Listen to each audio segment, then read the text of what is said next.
Saudara-saudariku yang dikasihi Tuhan, Shalom, salam damai sejahtera untuk Anda semua. Selamat bertemu kembali dalam Renungan Harian Katolik. Kita hari ini akan berbicara tentang kesetiaan dan cinta dalam hidup perkawinan.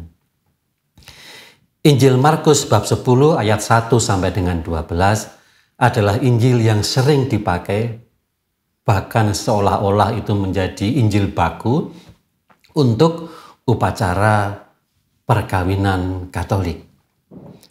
Yaitu kisah tentang bagaimana seorang Farisi bertanya kepada Yesus, "Bolehkah seorang suami menceraikan istrinya?"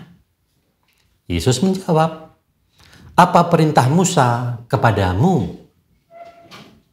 Mereka menjawab, "Musa mengizinkan kami menceraikan istri kami dengan membuat surat cerai." Kemudian Yesus dengan cepat berkata kepada mereka, "Karena ketegaran hatimulah, maka Musa mengabulkan apa yang kamu lakukan. Karena ketegaran hatimu. Tetapi pada awal mulanya tidaklah demikian."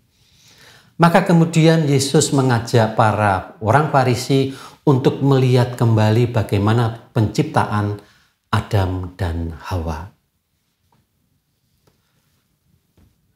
Laki-laki akan meninggalkan ayah dan ibunya dan bersatu dengan istrinya. Keduanya bukan lagi dua, tetapi satu daging. Dan Yesus kemudian menegaskan dengan kata-katanya, "Oleh karena itu apa yang telah dipersatukan Allah tak boleh diceraikan manusia."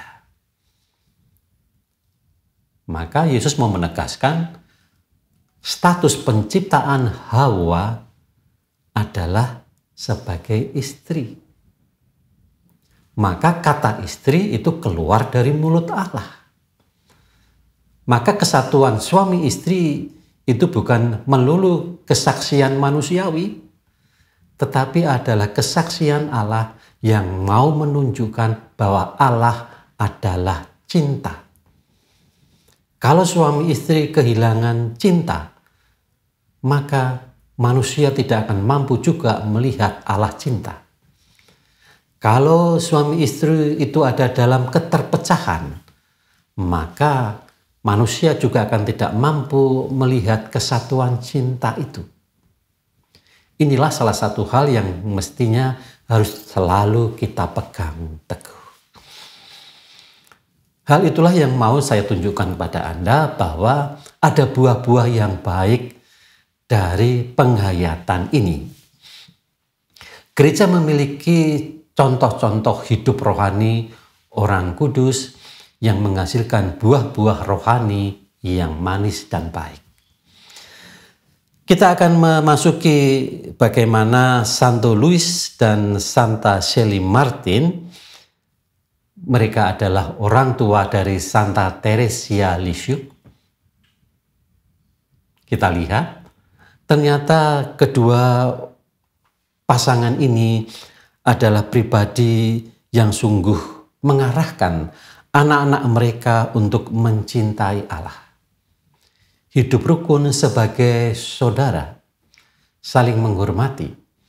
Maka tidak mengherankan kalau anak-anak mereka kemudian juga masuk dalam hidup kebiaraan kontemplatif. Dan dari keluarga ini lahir seorang mistikus besar. Ia dengan ajarannya yang sederhana, yaitu yang disebut dengan jalan kecil, mencintai Allah dan sesama.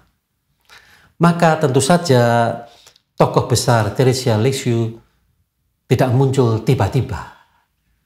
Ada latar belakang hidup yang menopangnya. Maka Santo Louis dan Santa Shelley Martin itu menunjukkan kepada kita bahwa kesetiaan itu memang harus dipertahankan, cinta itu harus dipertahankan, karena akan membawa buah-buah manis dan kebahagiaan bagi mereka yang kita cintai anak, orang lain, bahkan gereja. Yang kedua, saya ingin mengajak Anda untuk melihat bagaimana perjuangan seorang ibu, yaitu kisah Santa Rita dari Kassia. Santa Rita menghadapi banyak penderitaan dalam pernikahannya. Suaminya sering mengadakan KDRT, kasar, dan tidak setia. Apakah kemudian Rita mengajukan cerai? Tidak. Dia berdoa terus-menerus dalam kasih dan pengampunan. Itulah sifat Allah yang pertama. Maka karena doa-doanya itu, maka kemudian suaminya menjadi bertobat. Semua orang tahu itu, semua orang tahu bagaimana Rita berdoa, semua orang tahu bagaimana Rita setia, bagaimana kesetiaan dan doanya menghasilkan pertobatan bagi suaminya. Itulah nilai kesetiaan dan kasih yang menghasilkan buah yang manis. Yang ketiga, saya juga mengajak Anda untuk melihat Santa Gianna Beretta mulia. Santa Gianna adalah seorang dokter dan ibu yang memilih untuk mempertahankan kehamilannya daripada menggugurkan anak yang dikandungnya.